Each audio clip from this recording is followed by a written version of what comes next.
trying to design the system so that people could remember it, I tried to make it simpler and simpler. And so one thing I did so that everybody can go home and recreate all of the drills is on the first level of explanation and orientation for Heian Nidan, every attack is going to be a right hand punch for the head. This is an extremely common attack, but that way you don't get home and think, oh wait, it was the other arm, or no, I should have done it like this. It'll always just be here, throw a punch at me, and then you try to do the same move you just did, and it'll make more sense. Grabs my lapel, which already freaks me out, I don't like it, and he's about to hit me in the head, which I like even less. This is a flinch reflex. This picks my hands up to protect my head. It puts my weight on my back foot. A little bit of training, and you can go from this defensive position to this more aggressive position. Okay, let go and move away. See this? This is your first move. They grab, they punch, you block. This arm should be bigger than 90 degrees, not less than 90 degrees, because this isn't long enough. Can you see this problem? And it's squishy. Punch a couple times. I can't stop his arm. But this way, I can stop his arm easy. And it's my goal to get to his elbow before it gets past his shoulder so that I have a superior position. This is going to come over the top. See in a second. It takes time, punch slow, to move my body forward, but your hands and feet are quick. I don't have to move my weight, I just have to move my hand up. But what if he's bigger than that? It happens. Then you're going to start, instead of aiming at the bicep or elbow, you're going to start to use this bone here on his wrist. You're going to smack it. So he bends and then smack. Oh yeah, a little twist. Left hand is going to slide up by their thumb. Your right hand is going to come across their forearm and push over to the side. Both my hands are in touching me. Close. That's good, except you didn't move. There you go. And then swing with your left hand and hit him in the back of the head. And I'm trying to push it, I'm not getting anywhere. I just want to squeeze him to me, and I want to turn that way. This is extremely strong. You can move big people that way. Turn your torso. Whoa, whoa. Like a Kata. Now he only has one hand to hit me with. One, I'm keeping this. But I can hold my hand. And it's magnified by the idea that even if this didn't hurt him, it pushed him backwards. 1, 2. Boom, boom. You get that little whiplash. Well, if this punch off and I catch it about here, I'm in a losing situation. It's no longer makes any sense for me to try to go forward. So meeting this a little bit later, I'm going to let it come past me, and I'm going to step back on with this side. See this? This covers your head. This knocks him backwards. This is going to slide towards my jaw, because that's where it's supposed to go. This is going to come up under. If you want to use a single knuckle, you can. And look at that deforms this position, makes this much weaker. This slides back across the top, and I hit him in the back of the head.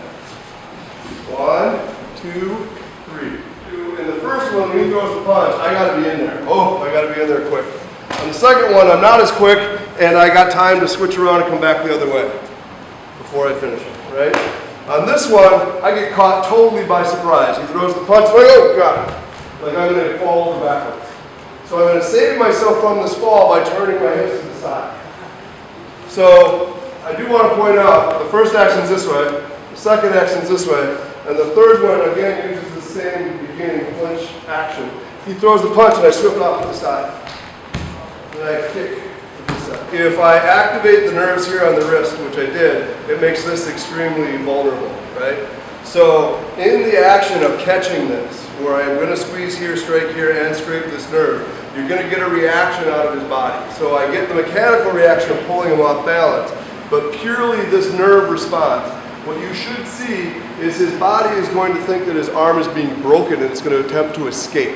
So his head will turn and face the other way. This arm will fly off behind you. This knee might bend in an attempt to escape and get away from the pain. So it helps if I kind of surprise him a little bit. So there it goes. Look, look, look, look. His head, his arm, his foot.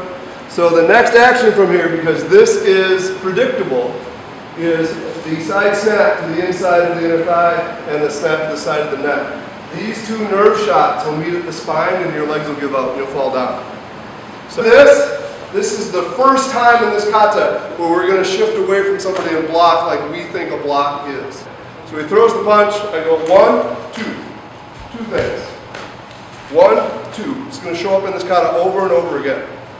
Okay, so I'm looking away, minding my own business. He throws the punch. I block. Come over here for a second. I block to keep myself safe. I'm going to keep this. Look at his head. Whoa, straight.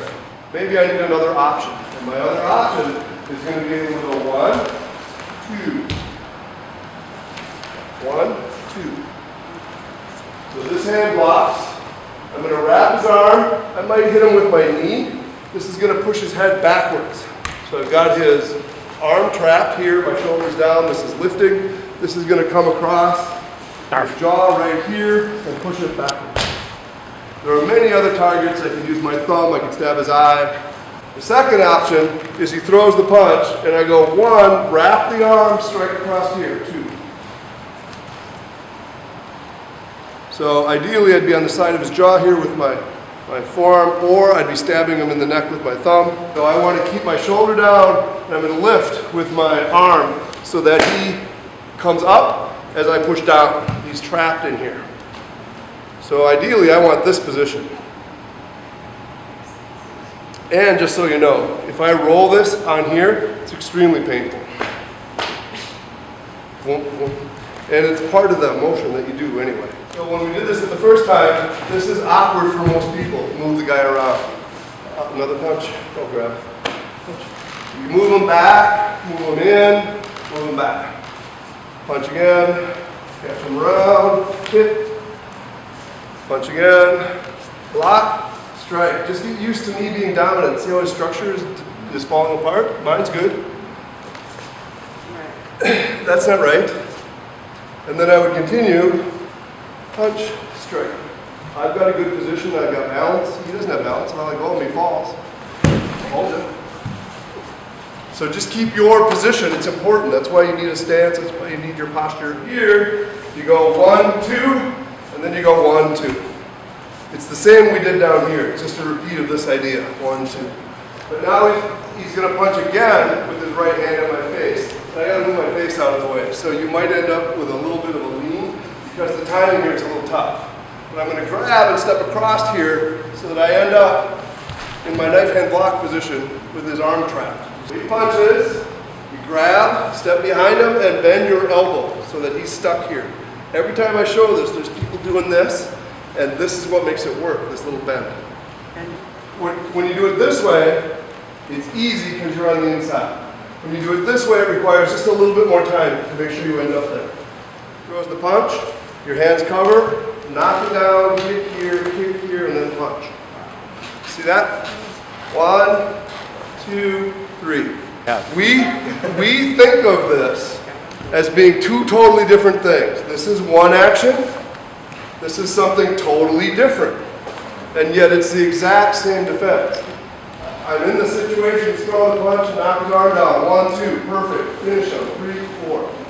This one covers, but this one drops his arm down, come across. Now finish. Kick, punch. 1, 2, 3, 4. Punch. I'm going to knock it, transfer it to here. Now I'm going to come back across like we did with the knife hand blocks. And then kick whatever's available and punch whatever's available. You can feel, though, on his side, knocking this down, this is a terrible place to be.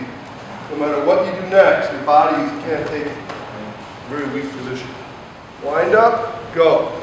So to make things easier, he's punching your head. You're going to hit down on here, push your feet once, and you're going to use your knee, boom. Then come into here, up, down. 1, 2. I'm going to do this next. Keep coming with me. See how it works? Right. 1, 2. He should be weaker. Pull this into here. And then grab as you turn. It spins really easy as long as you turn your body. Then he throws a punch in my head. I block it, and I drive up. Hook the back of his head, pull it down to your knee. Do kata for exercise, really. And mental training and spirit and form. And then they would defend themselves with kumite. Which is fine if it starts like this. But if it starts here, your kumite is kind of, oh crap. You don't have an angle to hit with, your position's off, it's bad, you need something different. And people figure that out, so then they study another art, Aikido, Judo, Jiu-Jitsu, something to add to it. We don't have to, it's already in what we do, it's already there. So, even just learning, you throw a punch. This is tremendously useful. If you do nothing else, that's useful. Learning that if he grabs and I can squeeze, that's useful. Just knowing how to do that.